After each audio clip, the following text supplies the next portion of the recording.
What can Miami do to now leverage this, and how can it take the attention it's got, some of it true, some of it false, some of it hype, some of it smoke and mirrors, but whatever we want to call it, how does it take what it's built in the arts and cultural area, and how does it leverage it for further growth and development and the ability to attract more and better talent and build a more resilient economy? What we found was actually Miami has the 11th largest creative class, but when we start to look at the share of the workforce, actually Miami's quite follows, and a lot of the other loses behind many of its peers. It ranks like 26th across the country, so Miami's got a bit of a ways to go in terms of the share of its workforce.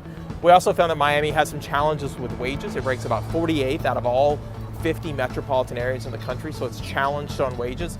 But some of the positive things that we found is actually Miami's got a great opportunity for talent. It's the 9th largest college town when we look at the number of college students. It has a large number of college degrees that are coming out. We've got a large amount of faculty members that are participating in our research institutions in Miami. So there's a lot of opportunity thinking about Miami's talent going forward, and that's the key sort of finding of the research brief.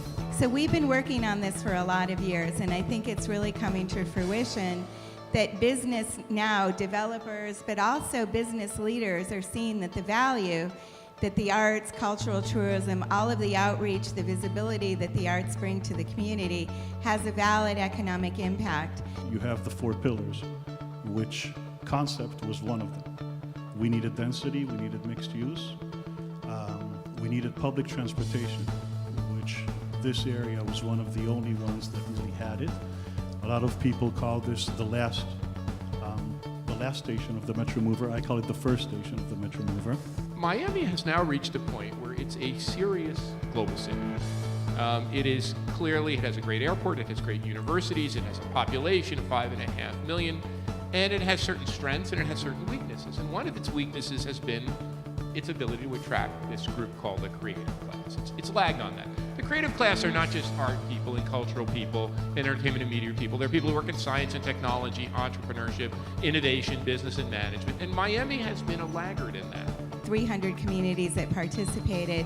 I am excited to announce that we are the top 3 cities, counties in the country for the economic impact of the arts in our community. Development of Miami occurred after the car was invented and really after air conditioning too.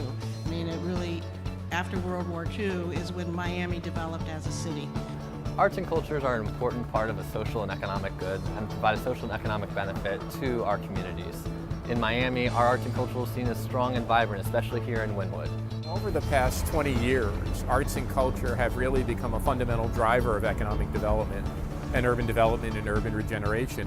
There was a time when people thought if you had a great city, people moved to that city and there were jobs and companies, well, then there was philanthropy and funding and rich people and they bought arts and culture.